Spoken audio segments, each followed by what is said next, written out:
Rogério, muita gente já usou o gov.br e se não usou, já ouviu falar, mas o brasileiro tem um contato distante do gov.br enquanto plataforma tecnológica e para saber também como é que funciona e o que está envolvido. Se fosse para explicar agora, para minha tia, como que você explicaria o gov.br enquanto essa plataforma de serviço eletrônico do governo brasileiro? E como explicar que ela é a ponta de lança dessa iniciativa do governo federal junto ao brasileiro? Vamos lá, gente. Assim, eu acho que a forma que eu acho que é melhor da gente falar sobre o GovBR é falar o seguinte: a gente tem a possibilidade de fazer aí qualquer dos 5.000 serviços que ela permite que a gente faça, né? Seja o meu INSS, seja a carteira de trabalho digital, é uma série de plataformas, uma série de serviços que a gente pode acessar de forma digital, sem a gente precisar se locomover para o local, sem a gente precisar ir num cartório para assinar um documento. Então, a plataforma GovBR, gente, é um simplificador. Ela, na verdade, ela habilita, né? Ela possibilita que a gente tenha acesso a serviços de uma forma fácil, sem a gente precisar perder o dia de trabalho, sem a gente precisar sair de casa, sem a gente precisar autenticar um documento, às vezes, para exercer um direito qualquer que a gente tem. Então, ele é um facilitador. Hoje a gente tem 170 milhões de pessoas na base do GovBR. Essas pessoas, né, quando elas estão tem um selo que a gente fala, né? Você tem o bronze, que é o serviço básico, você tem o selo prata, que você praticamente obtém aí em 17 grandes bancos do país, e o selo ouro, que é quando essa pessoa tem o certificado digital ou a nova carteira de identidade, né? Então você tem a possibilidade hoje de ter uma coisa acessível a você, né? Essa é a grande jogada que você tem aí no GovBR, né? É como você fazer com que as pessoas se aproximem da oferta de um serviço público sem esse ônus de você ter, muitas vezes, que passar por uma burocracia ou no atendimento presencial. 170 milhões de usuários, Diogo, é muita gente, muito mais gente do que muita plataforma de rede social que a gente vê aqui no Brasil, hein? É para e passo com o WhatsApp, esse pai, hein? É muito acesso. E, Rogério, já que a gente está falando, né, desse volume gigantesco de acesso que os brasileiros fazem, inclusive para acessar outros serviços, você pode contar para a gente um pouco mais dessa estrutura tecnológica que sustenta todo o GovBR? E também, mais recentemente, a gente ouve falar muito desse conceito da nuvem soberana do Serpro. Também, se você puder contar um pouquinho mais para a gente qual que é a ideia do projeto e como ele se relaciona com o GovBR, vai ser interessante aqui para a gente. Bem, os 170 milhões aí de pessoas, né, gente, que a gente tem nessa base e que interagem aí diariamente com a gente, né, a gente chega aí a picos, às vezes, 130 milhões de pessoas. Isso aí é possível pela estrutura que o Serpro, né, que é o nosso parceiro nesse projeto, vem provendo para esse serviço. Então, é um serviço bastante robusto, né, que a gente segura as pontas aí. Hoje o GovBR ele proporciona, né, a forma de acesso mais facilitado da população, inclusive para fazer prova de vida, né? Então você hoje pode fazer uma prova de vida, né, para efeito de algumas políticas públicas aí que acontecem, né, previdência, e também a questão da assinatura, né? Para você ter uma ideia, o GovBR hoje, só nesse primeiro semestre, através dessa ferramenta, a gente já fez aí mais de 95 milhões de assinaturas, e essa assinatura, ela tem um valor legal, né? Ela é chamada de assinatura avançada, e ela permite que você faça aí, inclusive, uma transferência de um carro, né? E tudo isso, como eu disse aí, através do parceiro Serpro.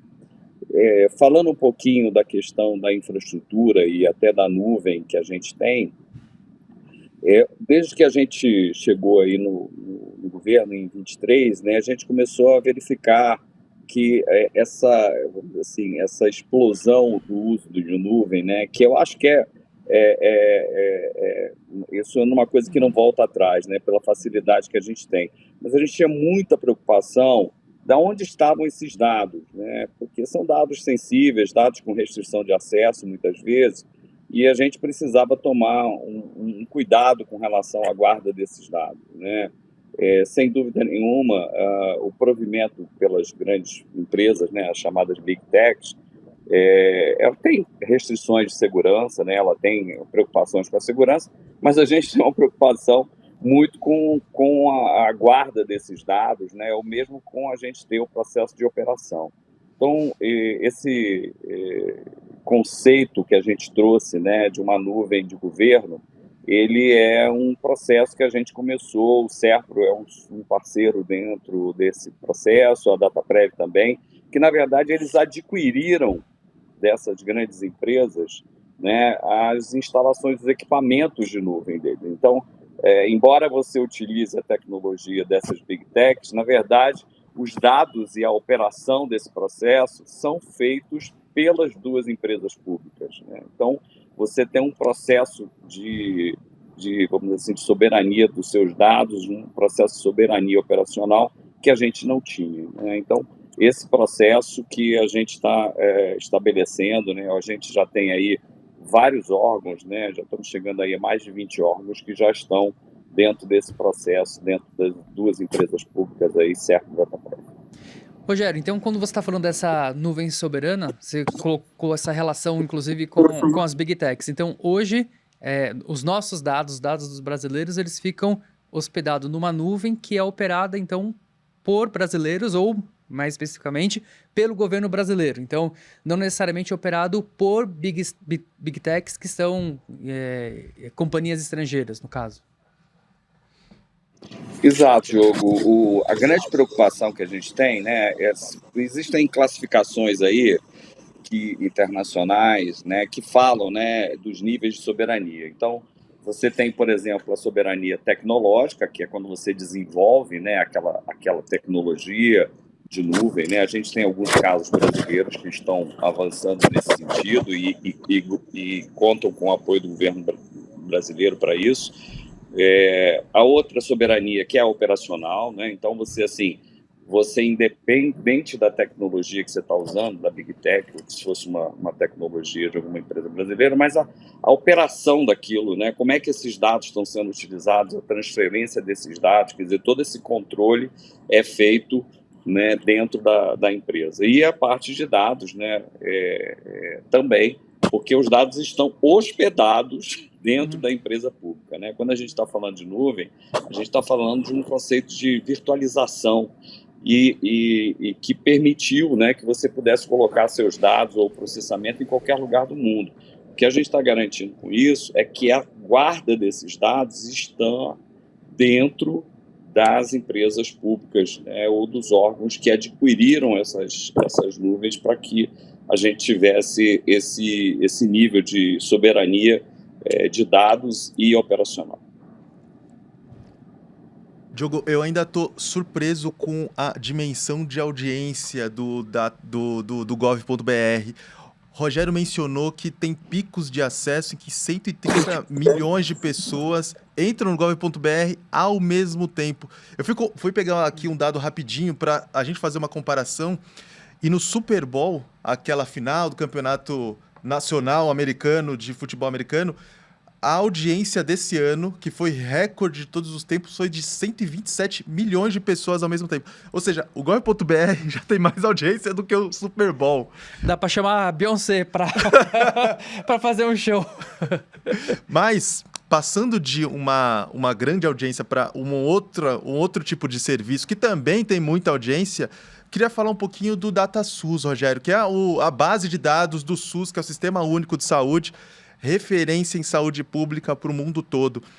Cara, como é que funciona essa integração entre saúde, dados e serviços digitais para milhões de brasileiros por meio do gov.br?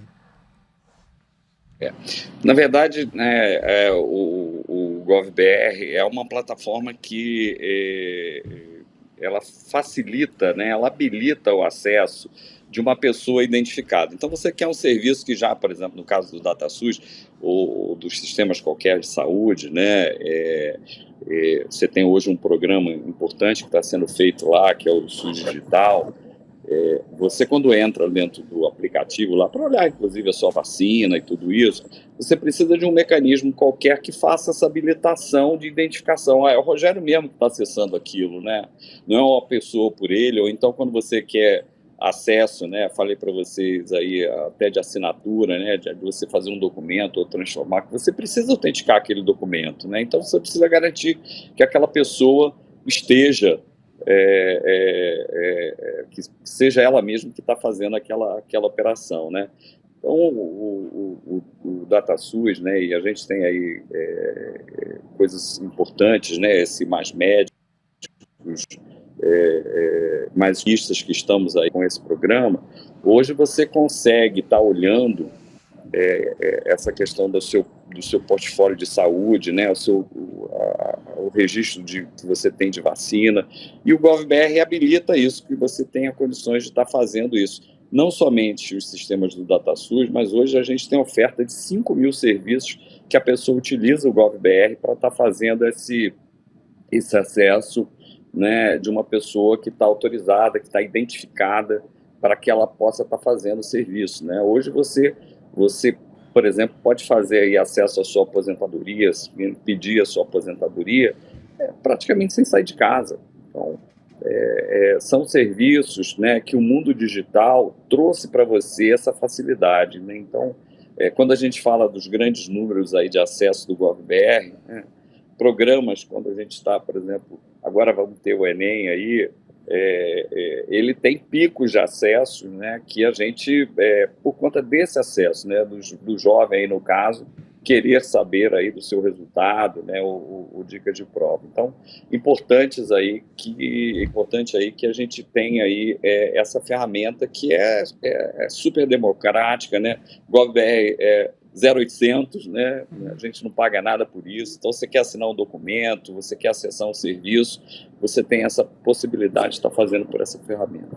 Rogério, desde que você mencionou que o gov.br tem picos de acesso de 130 milhões de pessoas, o que eu comparei ao Super Bowl, é o Super Bowl brasileiro, com audiências até superiores, eu fiquei com uma pulga atrás da orelha. Em que situação que acontece isso?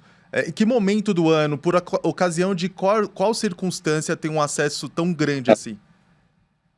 Você tem, eu citei do Enem, você tem por conta do imposto de renda, né? A gente tem uma parceria com a Receita Federal, né? Vocês devem acompanhar aí a pré-preenchida, né? Que é viável ou é possível que seja feita exatamente com a questão do GovBR, né? Da pessoa acessar lá, quem tem o GovBR prata e ouro, a pessoa recebe já a sua declaração de imposto de renda pré-preenchida, né? Então, quando a gente tem esses grandes eventos, imposto de renda, Enem, e outras divulgações assim de política, como tivemos alguns programas, né, até de regularização de dívida, esses programas, eles, porque a pessoa utiliza, né, e intensamente aí para olhar lá o programa, a gente tem picos que de fato levam à elevação num dia de números ordinários de uso do GovBR.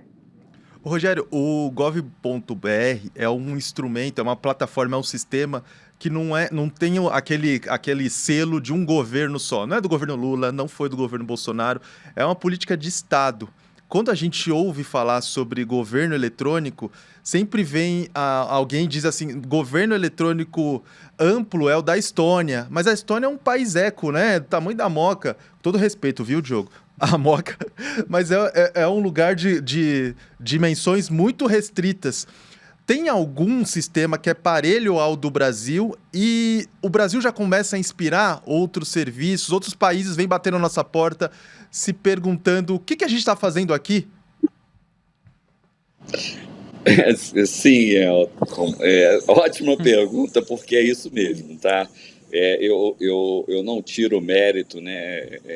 Tudo que a gente vem fazendo, gente, a gente olha muitas experiências internacionais. E a Estônia, de fato, foi um grande expoente dentro desse processo, né? Mas a gente ouve, né, e procura pesquisar também outras referências mundiais, né, o Reino Unido, Dinamarca.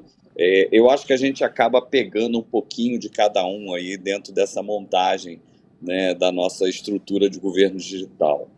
A Índia, por exemplo, né, que é um caso, você me perguntou, de grandes volumes, né, e a gente está com um projeto da carteira de identidade que ela casa com o GovBR, né? A ideia é que a gente tenha uma pessoa perfeitamente identificada para a gente robustecer esse processo do GovBR, né? Ou seja, você dá segurança de que cada vez mais é aquela pessoa mesmo e possa ampliar o uso do GovBR. Então, a Índia, por exemplo, a gente tem aí 1 bilhão e 200 milhões de pessoas que têm hoje uma identidade, né? Então, a gente hoje está caminhando aqui no Brasil, aí, se aproximando dos 40 milhões da nova identidade, e eu acho que é importante que as pessoas entendam que a nova identidade ela não é só uma carteira de identidade para a segurança pública, né? Ela é, de fato, um token para essas pessoas, né? Um habilitador para essas pessoas no mundo digital. Quando ela obtém a carteira de identidade, ela já vira ouro no GovBR. Então, a gente consegue fazer uma identificação mais perfeita daquela pessoa. Então, o Brasil hoje é uma referência, né? Quando a gente olha aqui na América Latina, são vários os países que procuram para saber da nossa experiência, né? De como é que a gente está conseguindo dar escala a todo esse processo. O Brasil tem uma tradição, né, muito interessante de adoção de novas tecnologias, né? Nós somos um dos maiores utilizadores de redes sociais do mundo. Então, a gente tem conseguido avançar muito nisso, mesmo com a diversidade, né, que a gente tem aqui. Em 2024, a gente andou pelo país inteiro aí numa jornada de entendimento, né, para que a gente construísse uma estratégia de governo digital brasileira, né, e eu acho que você foi muito feliz aí na colocação. Isso não é de um governo específico, né, mas é uma política de Estado. A gente precisa integrar. A gente ficou, eu acho que assim, perdemos um elo aí num dado momento da história dos estados e municípios, e a gente conseguiu reconectar isso, entender a realidade, entender a necessidade de cada um deles. E eu acho que o sucesso do GovBR está muito ligado a essa integração que a gente está fazendo, né? Quer dizer, a gente reconectou, né, muitas pessoas aí em estados e municípios que, né, de certa maneira não estavam fazendo utilização disso. Então, hoje a gente tem um número, acho que é muito expressivo, né, no ouro e prata aí, que a gente está aí com mais de 105 milhões, na verdade, de pessoas que estão nesse nível aí dentro do GovBR de poder fazer qualquer serviço no mundo digital utilizando o GovBR.